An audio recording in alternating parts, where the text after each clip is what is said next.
কাসেম, আপনি তো নিশ্চয়ই দীর্ঘদিন যাবতই দেখছিলেন, যতদিন মানে নির্বাচনের ঘোষণা হয়েছে, তারিখ ঘোষণা হয়েছে তখন থেকে। আমি আপনার কাছে একটু মিডিয়ার ভূমিকা নিয়ে জানতে চাই। কালকে মিডিয়ার ভূমিকা নিয়ে আসলে অনেক আলোচনা সমালোচনা হয়েছে। কেউ কেউ বলছে যে মিডিয়া আসলে সঠিক তথ্য দিচ্ছে না, কেউ কেউ বলছে যে মিডিয়া অনেক আগে তথ্য দেওয়ার জন্য ভুল তথ্য দিচ্ছে। এই বিষয়টা আপনার চোখে পড়েছে কিনা, বা এটা আসলে ঠিক কিনা যে একটি মিডিয়ার সঙ্গে আরেকটি মিডিয়ার কম্পিটিশনের কারণে তারা কি আসলে ভুল তথ্য আগে প্রচার করে ফেলে? দেখুন, মিডিয়ার একটি হাউজের সাথে আরেকটি হাউজের প্রতিদ্বন্দ্বিতা থাকতেই পারে এবং থাকা উচিতও।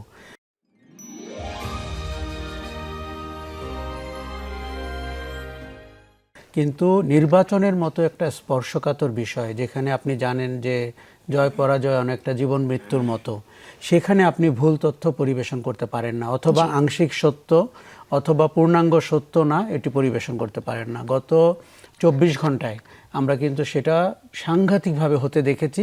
তাতে করে যেটি হয়েছে যে কনফিউশন তৈরি হয়েছে, কেউ নিজেকে জয়ী ভেবেছেন, কেউ নিজেকে পরাজিত ভেবেছেন। আমরা 3 ঘন্টা 2 ঘন্টা পরে একজন পরাজিতকে আবার জয়ী হতে দেখেছি, আবার একজন বিজয়ীকে পরাজিত হতে দেখেছি। আমার মনে হয় মিডিয়া এই জায়গায় দায়িত্বশীল ভূমিকা পালন করেনি। অবশ্যই মিডিয়ার ফাস্ট তথ্য পরিবেশনের একটি চ্যালেঞ্জ থাকে এবং সবাই এগিয়ে যেতে চায়, কিন্তু আপনার নিশ্চিত করতে হবে আপনার সোর্স কি। এবং আমি মনে করি সোর্স প্রকাশ করা মিডিয়ার জন্য জরুরি। ধরুন কালকে 4:30টায় নির্বাচন শেষ হয়েছে, আপনি 6টা 7টা থেকে দেখছেন প্রেডিকশন আসছে কোনো কোনো কেন্দ্রের, কোনো কোনো আসনের। আপনি যদি বলেন যে এটি কি প্রশাসন থেকে আপনি পেয়েছেন, নির্বাচন কমিশন থেকে পেয়েছেন, কেউ আবার বলছে গোয়েন্দা সংস্থা থেকে পেয়েছি। মানে গোয়েন্দা সংস্থার রিপোর্ট তো আপনি গণমাধ্যমে প্রকাশ করতে পারেন না। আচ্ছা, এটি গেল মিডিয়ার ভূমিকা। তবে মিডিয়া যেই জায়গাটি তৈরি করেছে সেটি হচ্ছে গত 1 মাস নির্বাচনের পরিবেশটি তৈরির এবং প্রার্থীদেরকে পরিচিত করা, ইস্যুগুলোকে আলোচনা করা।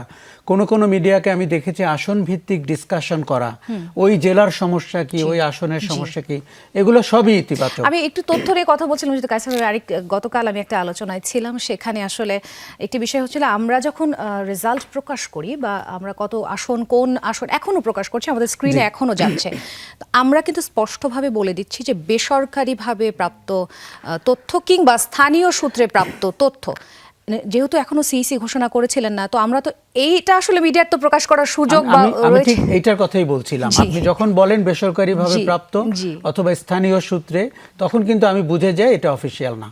এটি আমি বিশ্বাস করব কি করব না এটা আমার দায়িত্ব। কিন্তু আপনি যদি ওগুলো প্রকাশ না করে আপনি দিতে থাকেন ব্রেকিং নিউজ হিসাবে, তখন কিন্তু দলের, প্রার্থীর, সমর্থকদের বিপদে পড়তে হয়। তাকে হিসাব করতে হয় যে কোথায় গিয়ে দাঁড়াচ্ছে। দেখুন, আমাদের নির্বাচন যেমনটি আমরা বলছিলাম গতকালকে, পরিবেশ সবচেয়ে সুন্দর ছিল, কিন্তু ঝুঁকি ছিল ফলাফল ঘোষণার সময়। তখন যদি কোনো দল বলতো যে আমার 10 জন প্রার্থী বিজয়ী হয়েছে, আমি এখন দেখছি 6 জন, কথার কথা, সেইটা আপনি সামাল দিতেন কি করে? মিডিয়া কিন্তু নির্বাচনের ফলাফলের কনফিউশন তৈরিতেও ভূমিকা রাখতে পারে। আর ভালো দিকটি যেটি হয়েছে যে নির্বাচনের ফলাফল নিয়ে তাদের বিশ্লেষণ ভালো হয়েছে, নির্বাচনের আগে পরিবেশ তৈরিতে তাদের ভূমিকা তৈরি হয়েছে। এবার সামাজিক যোগাযোগ মাধ্যমের কথা না বললেই কিন্তু না। এটা তো গেল মূলধারার মিডিয়া। আপনি টেলিভিশনের কথা বলছেন, আমি হয়তো নিউজ পেপার বা অনলাইন মিডিয়ার কথা বলছি।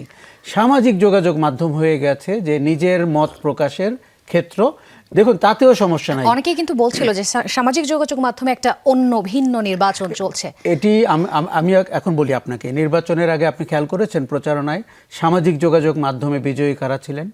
আমি কিন্তু পরিষ্কার দেখতে পেয়েছি, একটি দল, একটি জোট সামাজিক যোগাযোগ মাধ্যমে বিজয়ী। ভোটটা যদি ফেসবুকে হতো তারাই বিজয়ী হতেন, কিন্তু এমনকি মাঠেও তারা ওই আভাসটি দিয়েছিলেন। এতে কোনো সমস্যা নেই। রাজনীতিতে আপনি কৌশলী হবেন, প্রভাব বিস্তার করবেন এবং মানুষকে বলতে শুরু করবেন যে আমাকে সিরিয়াসলি গণনা করা হোক, I have arrived, I am here, এটা ঠিক আছে। কিন্তু যখন ফলাফল আপনি প্রকাশ করতে শুরু করলেন, আমরা কোনো ঢাকার 8 আসনের কথা বলতে পারি এবং ঢাকার 13-র কথা বলতে পারি, মোহাম্মদপুর এর ওই 2টি আসন নিয়ে অনেক ঘটনা হয়েছে কালকে। 2 জন প্রার্থী, 4 জন প্রার্থী মনে করেছেন তারা বিজয়ী হয়েছেন। তাদের কোনো সমর্থক রাজপথে রিক্সা থামিয়ে নামাজ পড়েছেন। জি। এবং তিনি এখন নামাজ ফোল্ড ব্যাক করবেন কি ঢাকা করে? 13 কিন্তু কাইসাম ভাই আমারই আসন। আমি নিজে অনেক আমি নিজে ওই বিভ্রান্তির আসনে মধ্যে ভোট দিয়েছি জি। কালকে। আমি নিজে অনেক যদিও আমি ওখানকার ভোটার না, আমি ওখানে গরিষ্ঠতা পাননি। তাহলে আমি বলে থাকি একটি নির্বাচনের সবচেয়ে বড় সৌন্দর্য হচ্ছে অনিশ্চয়তা। আপনি আগে থেকে বলতে পারবেন না। এবারে নির্বাচন কিন্তু সাংঘাতিক প্রতিদ্বন্দ্বিতাপূর্ণ হয়েছে, অনিশ্চয়তায় ভরপুর ছিল। কেউ ভয়ভীতিও পেয়েছেন কোনো একটি আচরণের কারণে, এবং শেষ পর্যন্ত কিন্তু আমাদের মনে হয় যে দেশটির ভবিষ্যৎ বিজয়ী হয়েছে। কারণ আমরা স্থিতির কথা বলতে চেয়েছি, আমরা নিরাপদ জীবনযাপনের কথা বলতে চেয়েছি, অর্থনীতি পুনরুদ্ধারের কথা বলতে চেয়েছি। সেই জায়গায় আমার ধারণা মিডিয়ার এখন আরও গুরুত্বপূর্ণ রোল রয়েছে। আমরা যেন আমাদের আত্মসমালোচনা করে এই রোলটি ঠিক করতে পারি, কারণ এখন কিন্তু দেশ পুনর্গঠনের ব্যাপার রয়েছে। গত সরকারের অনেক ভুল হয়েছে, দুর্বলতা হয়েছে, ব্যর্থতা ছিল। সবচেয়ে বড় সফলতা ছিল গতকালকের নির্বাচন।